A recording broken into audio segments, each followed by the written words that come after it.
Bu gün artıq Qəbələ Festinin sonuncu günü idi və mən 6 gün bu festivala gəlib deyə bilərəm ki, çox möhtəşəm bir festival idi.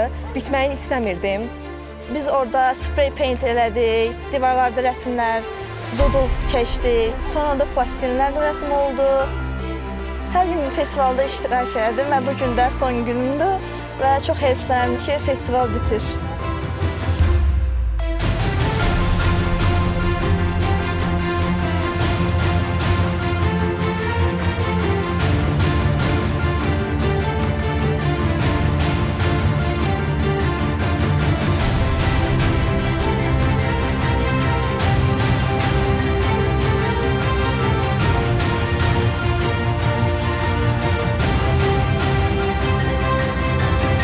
Qəbələnin bir kəndində doğulub boya başa çatmışam. Amma burada yaşamıram. Nə xoş təsadüf ki, buraya qonaq gəldim və festival vaxtını təsadüf elədi. Fərqli mədəniyyətlər, rənglərə qucaq açan Qəbələnin bir vətəndaşı olmaq mənə çox xoş təsir etdi.